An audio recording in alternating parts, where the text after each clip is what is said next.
Hello there, thrill seekers. I received a question from before your sun burned hot in the sky and before your race was born. I have awaited a question on the comments section of this video channel, and it happens to dovetail nicely with a topic that I had on my list of possible topics for videos. So I'm going to read it and then I'm going to answer it in probably not the way that the questioner wanted me to answer it, but I'm going to answer it anyway. It says, "Hey Brad, do you have a video or blog post anywhere of your thoughts on Zen aesthetic? I'm curious whether you see a place for the more superficial, in quotes, qualities of Zen environments such as robes and austere decoration or not." So the Zen aesthetic, I don't know how to pronounce that word, aesthetic, is part of a whole package of stuff that is important to the Zen practice, and the Zen approach to it, I think, is very unique and interesting and useful, and I'm going to see if I can make a brief comment about it and my own relationship with it. One of the best books you can find on this stuff, trying to make it visible on screen there, is a book called Zen Ritual, edited by Stephen Hine and Dale S. Wright. It's a very academic book, so this is not like summertime beach reading sort of thing, but it really goes into the whole deal of Zen ritual and what it is and what it means in a nice academic sort of way that I find really good. And I was just reading the introduction before I started doing this video, and I think Dale S. Wright, makes a lot of good... Is that who wrote the introduction? Let me make sure. Yes. Makes a lot of good observations about this. To me, the matter of Zen aesthetic, the various rituals and costuming and the way the temples are decorated and the robes, I think it said costuming, and so forth, is part of what I put under the heading of research and development in Zen. So, what you had at the very beginning of this whole process of Buddhism is you had a person. You had Gautama Buddha, who was an Indian man in his, I think, late 20s when he first started this, who was a prince of a minor principality in northern India. So he was a person born into great wealth and privilege, and he was interested in finding the truth of life. Why he got interested in this is always something that's kind of been lost in the mists of time. You know, there's a lot of mythology and stuff about it, but you have this person. He's not a Brahmin, so that's the priestly class in India. So he hasn't been raised in a specifically religious environment. I'm sure people were fairly religious in those days anyway, but he wasn't raised to be a religious person. He was raised to be a prince, you know, a political leader, let's say.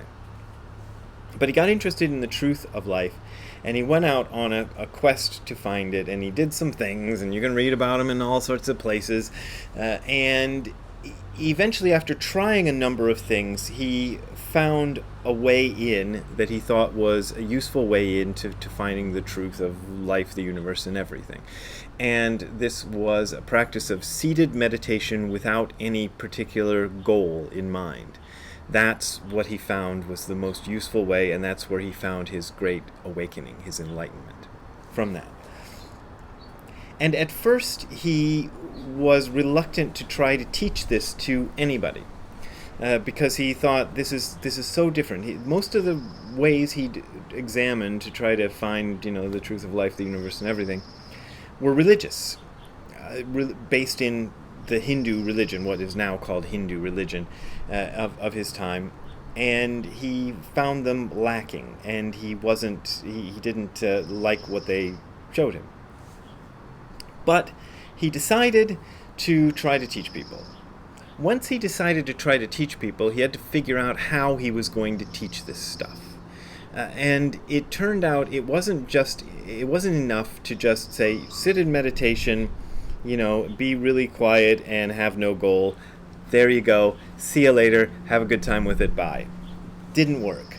I don't know if he really tried that approach, but I think there's evidence that he tried something like that with his earliest group of 5 monks that he had that weren't monks at first. They were just traveling companions of his. And as the group became bigger and bigger, and more people with different diverse sort of backgrounds and ways of approaching life, and races and cultures and genders and things like that started to join, there had to be kind of an established way of doing things. So he set out some rules which were sort of kind of hit and miss at first. The rules were not, he didn't come out, at the very beginning of this thing with a list of these are the rules you're going to follow. He developed a list of rules for the initial monastics based on problems that came up. So some specific problem would come up, some monk or nun would come and ask him, hey, what do we do about this problem? And he would give them an answer. And they developed a list of rules, hundreds and hundreds of rules for monks and nuns.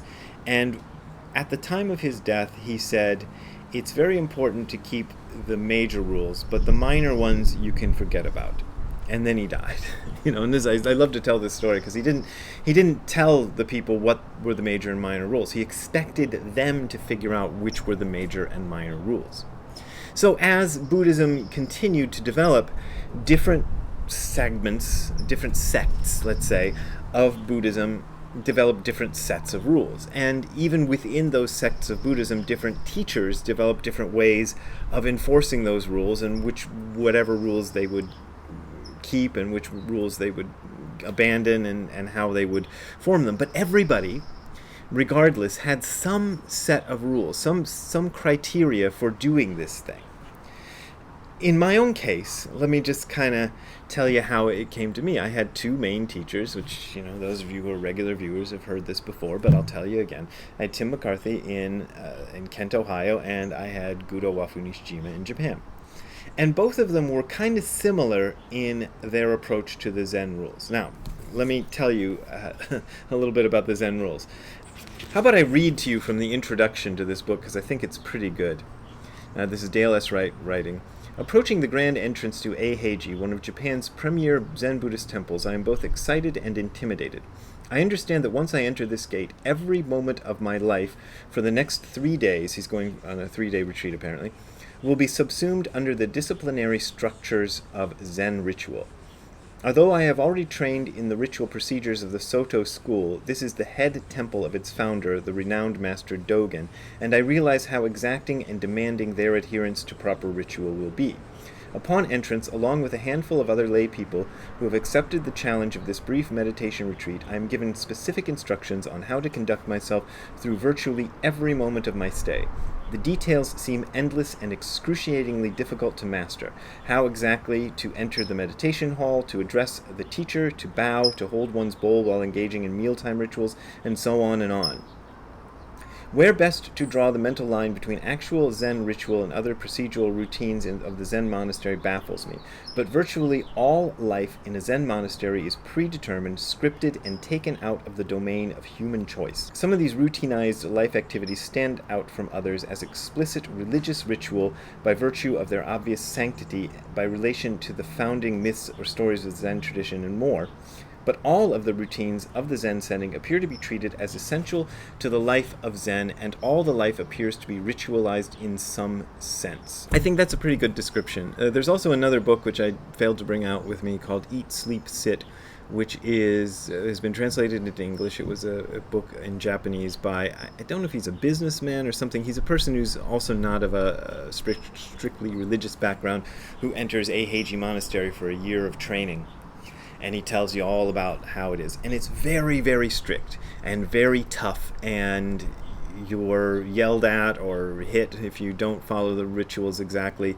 That's kind of the stereotype of monastic Zen. Now, getting back to my own teachers had some experience of that, but I don't think either of them had really gone as hardcore as going to Eiheiji for practice. I know Tim had been at the San Francisco Zen Center where they tried to do some of these rules. Nishijima Roshi might have actually been at Eiheiji, but I don't think he spent a lot of time or lived there. I don't actually know his full deal when it comes to that. But anyway, by the time it got to me, they were both kind of not all that interested in rituals. They didn't really care about them that much, or rules, or keeping this sort of strict lifestyle thing that is talked about. They didn't care. Nishijima Roshi wore robes and shaved his head. He didn't care if his monks that he ordained wore robes or shaved their heads. I shaved my head once in order to qualify when you go through the Soto school, the official Soto school of Japan, and ordain as a monk, they make you shave your head. So I did that for them, but I grew it right back. Tim, he had a kind of funny relationship. I've never seen him wear Buddhist monastic robes, but he did show me a picture of himself once wearing Buddhist monastic robes. That's the closest I had to that. But he followed some rituals. For example, both of them would do an opening Dharma verse before doing a lecture. I think both of them did that. And for sure, Nishijima Roshi always did that. Chant the Heart Sutra on some occasions, especially if it was during retreats and things. But for both of them, the most important thing was the practice of Zazen. Now, what Dale Wright points out in his introduction is that a lot of Americans and Europeans, Westerners in general, they're very attracted to Zen because there's a lot of stories in the Zen literature of people who kind of buck the system and, throw away the rituals. People who burn a statue of Buddha or use a sutra for toilet paper or some crazy thing like that, break a stick or, one of these ritual sticks that people hold, and all kinds of stuff like that. There's plenty of stuff like that, and that was very attractive to the sort of early Beat generation people who got into Zen in the first place. So they loved that, but they loved it perhaps for the wrong reasons, because for them, for Americans coming from this sort of Protestant background, even though some of them were actually Jewish, but the sort of Protestant ethic is all infused in American society, which rejected the Catholic ritualism and embraced this kind of non-ritualistic approach. So they found it like that, and being sort of iconoclasts and beatniks and stuff like that, they wanted to stick it to the man and not do what the man does and all this stuff. So that's very attractive, and me being a kind of punk rock person, I was very attracted to that too. However, I think that a lot of these rituals, costuming and such like, are really important to the practice, even though I don't do a lot of them. And the reason comes back to that idea of research and development. In order to try to make this practice available and practical, doable for a wide variety of different kinds of people, you need some kind of rituals to anchor things down. And if you don't have that, it's very difficult to do the practice. And this, I think, is borne out by what I see going on in the mindfulness movement, which they try to separate everything except mindfulness from Buddhism. They get rid of everything else and just keep the mindfulness part of it, and then try to teach that.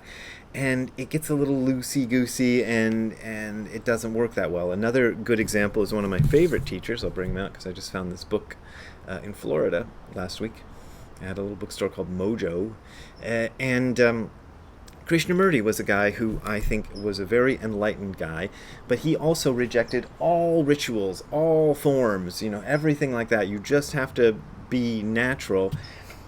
But for most of his followers, it didn't work. There's a kind of famous and sad story within the Krishnamurti oeuvre of stories, or thingy of stories, I don't know what the word is, about David Bohm, who was a very close person to him, and one of his most closest long-term students, and famous physicist and partial inventor of the atomic bomb, I think, who just never got it. No matter how long he stayed with Krishnamurti and talked to him and got into these very deep discussions and right up close and personal with him, in his physical space, just didn't get it. He never got it. That's the problem if you don't have any sort of ritual or any sort of thing to hold you together. The other thing is something I saw last night. I happened to watch an episode of Unexplained, hosted by William Shatner. It's a History Channel show, and I think it was on Hulu now. Anyway, they were talking about different rituals, and the thing that they first started talking about is firewalkers, people who walk on fire and don't get burned. You know, the feet don't get burned.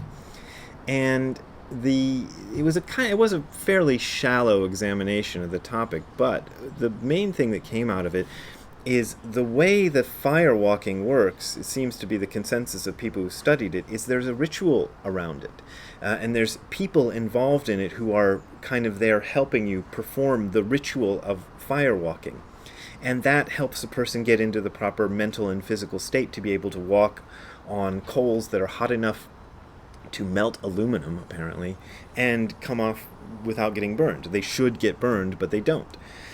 They also talked about sporting events and mixed martial arts, and this big riot that happened after a mixed martial arts thing in Las Vegas a few years ago. And the person who talked about it said it's probably because the proper closure hadn't happened. So usually in these events there's a clear winner and loser, but in this case one of the guy who got nominated as the loser got pretty upset at the people who were part of the winner circles, and he jumps over this fence and he starts beating up the guys on the opponent's team. And this spilled out into the streets and became huge fights and things all over Las Vegas for hours, apparently, that the cops had to quell and stuff, because the ritual hadn't been enacted properly, and this sort of violence, this sort of contained violence, became an uncontained violence. So these rituals are important and significant.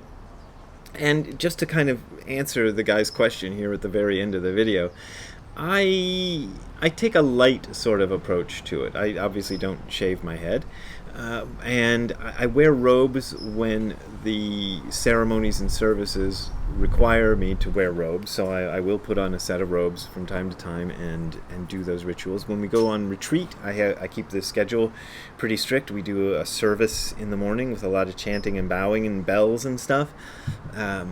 Let's see, we do a meal chant before we eat meals. We do this special chant for the meals, and the meals are taken in silence. Those kind of rituals, I think, are important. But to do it as sort of a lifestyle thing, I don't really approach it that way. There are other people who do, and I admire them, particularly Zuiko Redding out at the Cedar Rapids Zen Center. A little shout out to Zuiko. She takes the whole thing very, very seriously, shaves her head, wears the robes all the time, does the whole Buddhist nun bit, and does it well. And I'm glad there are people like that, and I'm glad there are strict monasteries like Eiheiji that you can go to. But I'm also glad there are places like my place that you can go to where we're not quite as strict, but we do bring in some of them. And one of the reasons I did bring in some of them is because when I initially came back to America and started teaching in Los Angeles, after, 2 or 3 years, I found that the group was getting very, very loose and very, and kind of, it wasn't the proper respect wasn't being paid to the practice and to the teaching and everything.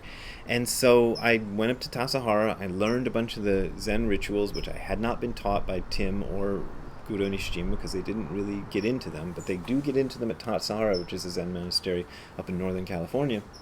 And I learned them, and I brought some of that stuff into my group, and it caused a lot of resentment. People didn't like it.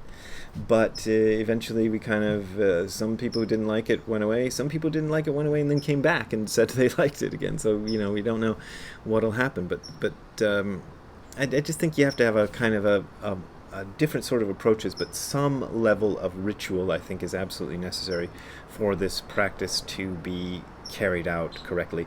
And the ritual also includes what the person was talking about, the aesthetic of the thing, the decor of a zendo. I did once try to do zazen in a place in England where they found us this room to do zazen in, but it was decorated with posters all over the place for different, and like sort of left-wing liberal causes, environmentalism and whatever else they had around there, and it was really difficult to do the practice, and not specifically because it was left-wing stuff. Don't get me political on that one, but because it was just all this stuff that was like vying for your attention. So you need to have a space that's quiet in terms of noise, but is quiet in terms of visual noise as well. So you want to have a space that's neutral in colors, that's where you use a lot of brown and black and beige and things, and don't put a lot of decorations on the walls, so that the space is quiet and not intruding on you mentally that way. So I think that's also real important for the practice. But having said that, you can do it anywhere. It's harder. I remember Tim once told me, if once you get used to the Zen practice, you can do Zazen just as well on a noisy playground. That was the example he chose of a noisy, distracting place, as you could in a temple. And I think that's true, but you have to practice in the temple for a while before you're able to do it on the noisy playground, I think, for almost anybody. And I think that's important. So there you go. That was a much longer video than I meant to make. If you want to donate to me making long videos like this or short videos, there's a URL.